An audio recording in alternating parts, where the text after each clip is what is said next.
Board 10वीं पास 10,000 रुपये छात्रवृत्ति 2024 के लिए जो भी छात्र ऑनलाइन अप्लाई किए हैं उन सभी छात्र और छात्राओं को 10,000 रुपये लेने के लिए वेरिफिकेशन शुरू कर दिया गया है। यानी आप सभी को वेरिफिकेशन करवाना जो है अनिवार्य कर दिया गया है। जो छात्र यहाँ पे अपना वेरिफिकेशन नहीं करवाते हैं उनका पैसा उनके बैंक अकाउंट में नहीं भेजा जाएगा। पूरी जानकारी देखें किस तरह से आपको जो है वेरिफिकेशन करवाना है और वेरिफिकेशन के कितने दिनों के बाद जो है वो आपका पैसा आपके बैंक अकाउंट में आ जाएगा। तो बिल्कुल ध्यान से पूरी वीडियो देखिएगा। जो भी छात्र ऑनलाइन कर चुके हैं या छात्राएं ऑनलाइन कर चुके हैं उन्हें जो है वेरिफिकेशन यहाँ पे करना है। ठीक है, तो पूरी जानकारी देखेंगे जैसे मैं यहाँ पे करूँगा, बिल्कुल ध्यान से आप लोग यहाँ पे करिएगा। सबसे पहले वीडियो को आप लोग शेयर कर दीजिए और चैनल पे पहली बार चैनल को सब्सक्राइब कर देंगे ताकि बिहार बोर्ड की हर अपडेट सबसे पहले आपको यहाँ पे मिलती रहे। तो आइए जानते हैं पूरी जानकारी कि वेरिफिकेशन कैसे करवाना है, पैसा आपके बैंक में क्या आएगा और क्या प्रोसेस जो है वो यहाँ पे बताया गया है। क्योंकि अगर आप नहीं करवाते हैं वेरिफिकेशन, आपको ऑनलाइन नहीं करना है वेरिफिकेशन का, तो आपका पैसा जो है वो आपके बैंक में आएगा ही नहीं। यहाँ पे साफ साफ कहा दिया गया है कि जो भी छात्र इस बार 2024 में बिहार बोर्ड से 10वीं पास किए हैं और 10,000 रुपये प्रोत्साहित राशि के लिए ऑनलाइन अप्लाई किए हैं उनका ऑनलाइन वेरिफिकेशन जो है वो अनिवार्य कर दिया गया है। अगर छात्र या छात्रा अपने 10,000 का ऑनलाइन वेरिफिकेशन यहाँ पे नहीं करते हैं तो उनका पैसा जो है उनके बैंक में नहीं आएगा। तो आइए जानते हैं किस तरीके से आपको 10,000 रुपये के लिए वेरिफिकेशन जो है करना है और कितने दिनों के बाद जो है वो आपका पैसा आपके बैंक अकाउंट में जो है वो यहाँ पे भेज दिया जाएगा बिहार विद्यालय परीक्षा समिति के द्वारा। ठीक है, तो पूरी जानकारी के लिए सीधे आपको वेबसाइट पे लेके चलते हैं। आपको गूगल में आके biharnotices.in इस तरीके से आपको यहाँ पे सर्च करना है, स्पेलिंग देख लीजिएगा और वहाँ पे biharnotices.in इस तरीके का पेज खुलेगा। इस पे आपको क्लिक कर लेना है। क्लिक करते ही यहाँ पे देखेंगे यहाँ पे आपको 3 लाइन लिखा हुआ आएगा। ठीक है, तो 3 लाइन पे आपको फटाक से क्लिक करना है और सीधे स्कॉलरशिप वाले सेक्शन पे जाना है। देखिएगा ये स्कॉलरशिप का सेक्शन है। यहाँ से आपको 10th स्कॉलरशिप 2024 यहाँ पे सेलेक्ट कर लेना है। जैसे ही 10th स्कॉलरशिप 2024 सेलेक्ट करेंगे तो आप यहाँ पे देखेंगे इस तरीके का पेज जो है वो यहाँ पे खुलेगा। ठीक है, अब यहीं से देखिएगा पैसा का वेरिफिकेशन के लिए लिंक जो है वो यहाँ पे एक्टिव कर दिया गया है और इस तरीके से आपको जो है वो यहाँ पे वेरिफिकेशन जो है वो अपना करवा लेना है। ठीक है, तो यहाँ पे देखेंगे नीचे की ओर जाएंगे। सबसे पहले ध्यान रखेंगे जो छात्र ऑनलाइन कर चुके हैं उन्हीं को वेरीफाई करना है। जो ऑनलाइन नहीं किए हैं उन्हें सबसे पहले ऑनलाइन करना है। ऑनलाइन का डेट बढ़ चुका है, आपको पता होना चाहिए 31 मई तक डेट जो है वो बढ़ चुका है। ठीक है, तो ऑनलाइन करने के बाद आपको बैठ नहीं जाना है। अगर आप बैठ जाएंगे तो आपका पैसा आपके बैंक में नहीं आएगा। ठीक है, नीचे की ओर जाइएगा, यहाँ से समझिएगा पूरी जानकारी। ठीक है, अब यहाँ से डायरेक्ट मैं नीचे की ओर जाऊँगा तो यहाँ पे देखिएगा आपको सारे लिंक जो है वो यहाँ पे आपको दिखेंगे, है ना। सबसे पहले ऑनलाइन अप्लाई का लिंक है, तो जो नहीं किए हैं वो ऑनलाइन कर लेंगे। और ऑनलाइन करने के बाद का मैं यहाँ पे बता रहा हूँ कि कैसे आपको वेरिफिकेशन का ऑनलाइन का लिंक जो है वो यहाँ पे दे दिया गया। यहाँ पे देखेंगे तो आपको दिखेगा वेरिफिकेशन के लिए क्लिक हियर। उसके बाद 10,000 का आपका पैसा जो है कहाँ पहुँचा है सब कुछ कर चुके हैं। उसके बाद आगे के अपडेट के लिए आपको इस लिंक पे आना होगा। ठीक है, जिसका यूजर आईडी पासवर्ड नहीं मिला है उसको इस लिंक से यूजर आईडी पासवर्ड लेना होगा। तो सबसे पहले यहाँ पे मैं वेरिफिकेशन पे क्लिक करूँगा क्योंकि पैसा के लिए वेरिफिकेशन आपको अनिवार्य कर दिया गया। अगर आप वेरीफाई नहीं करेंगे तो आपका पैसा आपके बैंक अकाउंट में नहीं आएगा। देखिएगा तो ये पेज आपका खुलकर यहाँ पे सामने आएगा। ठीक है, अब देखिएगा यहाँ पे बोला गया है कि जो डेट है उसे बढ़ाकर आपका 31 मई तक कर दिया गया है, रजिस्ट्रेशन का भी और वेरिफिकेशन का भी। ठीक है, जो आपका 15 तारीख को समाप्त हो रहा था उसे बढ़ा दिया गया।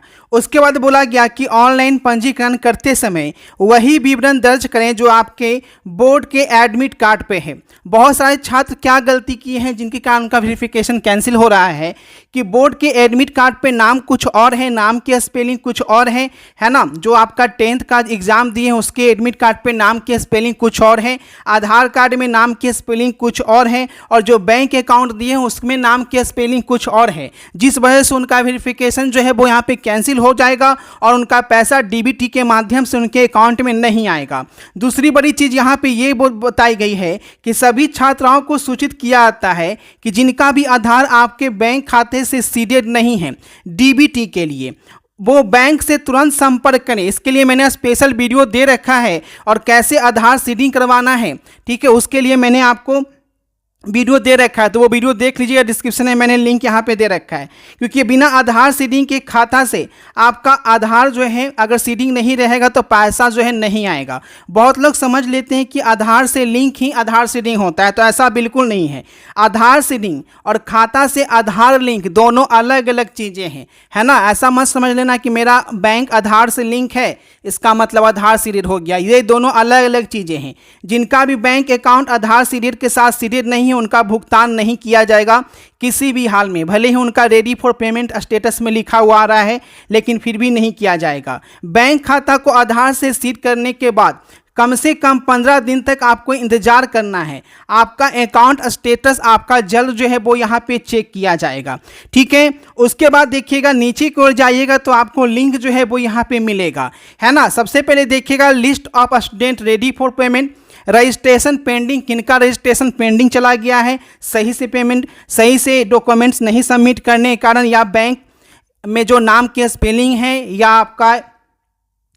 आपका एडमिट कार्ड की जो नाम के स्पेलिंग है, फादर्स नेम या आपका नेम अगर मैच नहीं होता है तो आपका पेंडिंग हो जाता है। और बहुत सारे छात्र का वैसा कहीं पेंडिंग है जो फुलफिल नहीं किए हैं, ठीक है। उसके बाद पेमेंट समरी आपको देखना होगा, check your name in the list देखना होगा कि लिस्ट में आपका नाम था या नहीं। ऐसा तो नहीं है कि आप ऐसे ही आप गलत तरीके से किस तरह से आप फाइनल सबमिट कर दिए, तो ये सब आपको यहाँ पे चेक करना होगा।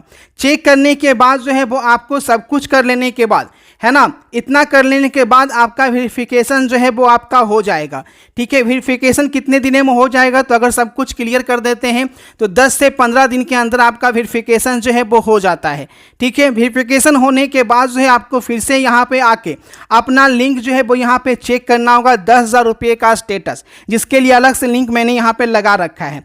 गेट यूजर आईडी और पासवर्ड के लिए इस लिंक पे क्लिक करें अगर अभी तक आपका यूजर आईडी पासवर्ड आपको नहीं मिला है तो, ठीक है। तो इस तरीके से आपको यहाँ पे पूरे स्टेप जो है वो यहाँ पे क्लियर करना है और उसके बाद अपना स्टेटस जो है वो भी यहाँ पे चेक कर लेना है। तो सारा लिंक यहाँ पे लगा दिया गया है। और यहाँ पे एक बड़ी चीज यहाँ पे जान लीजिएगा, पे बोला गया है कि पोर्टल पे अगर आप पंजीकरण कर लेते हैं यानी रजिस्ट्रेशन कर लेते हैं तो कृपया विभागीय तथा बैंक से बैंक खाता के सत्यापन का इंतजार करना होगा। सत्यापन के पश्चात सही पाए जाने पर आपका रजिस्टर्ड मोबाइल नंबर एवं यूजर आईडी और पासवर्ड जो है प्राप्त होगा। अगर आपका कहीं से भी गलत होता है तो आपको यूजर आईडी और पासवर्ड नहीं भेजा जाएगा। आपको इस आईडी और पासवर्ड से लॉगिन कर अपने आवेदन को अंतिम रूप देना है तथा समय समय पर पोर्टल पे जाकर अपनी आवेदन की स्थिति देखना होगा, जिसे मैंने एप्लीकेंट स्टेटस बताया, है ना। आपको देखना होगा क्योंकि आप जो फॉर्म अप्लाई किए हैं कहीं आपका रिजेक्ट तो नहीं कर दिया, कहीं पेंडिंग में तो नहीं डाल दिया है, इसलिए समय समय पर आपको देखना होगा, ठीक है।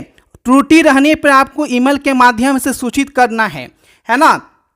कभी कभी बिहार बोर्ड सूचित भी नहीं करती है, तो इसका ये टेंशन में नहीं रहिएगा ये चक्कर में कि बिहार बोर्ड मुझे मैसेज करके बताएगी कि आपका फॉर्म पेंडिंग में चला गया है ना। ऐसे ही आपका पेंडिंग में डाल देता है, इस चीज़ को ध्यान रखिएगा।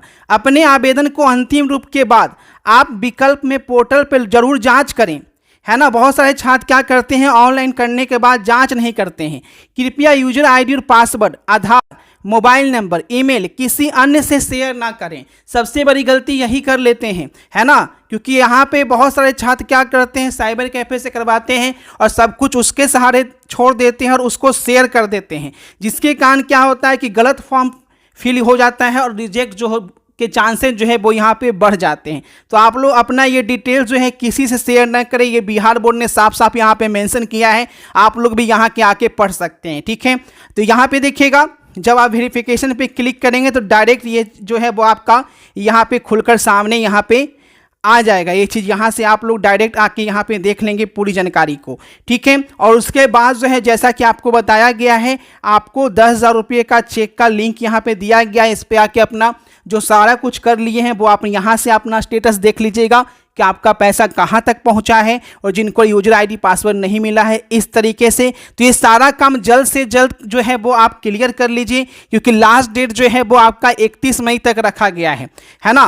आगे डेट बढ़ेगा या नहीं बढ़ेगा ये तो क्लियर नहीं है, लेकिन आपको उम्मीद लगा के रखना है कि हमें लास्ट डेट से पहले कर लेना है। अगर डेट बढ़ता है तो अच्छी बात है, नहीं बढ़ता है तो फिर आप टेंशन में आ जाएंगे। इसलिए लास्ट डेट का वेट बिल्कुल ना करें, ठीक है। तो मिलते हैं आपसे नई वीडियो में नई अपडेट के साथ। वीडियो को शेयर कीजिए और जो लिंक अब मैंने अभी बताया वो लिंक नीचे डिस्क्रिप्शन में दिया गया है, तो फटाफट लिंक पे आप क्लिक करके यहाँ पे पहुंचकर सारी जानकारी कर लें। जो स्टेप मैंने बताए हैं वो स्टेप पूरा कर लीजिए, तभी आपका बैंक में पैसा जो है वो यहाँ पे आएगा, नहीं तो पैसा आपका पेंडिंग में चला जाएगा, ठीक है। और टेलीग्राम व्हाट्सएप ग्रुप ज्वाइन कर लीजिए ताकि आगे की कोई भी अपडेट आपको मिलती रहे और लगातार biharnotices.in गूगल पे जाके सर्च करते रहें। मिलते हैं नई वीडियो में नई अपडेट के साथ। कमेंट करके जरूर बताएं आपने ऑनलाइन अप्लाई कब किया था। मिलते हैं आपसे नई वीडियो में।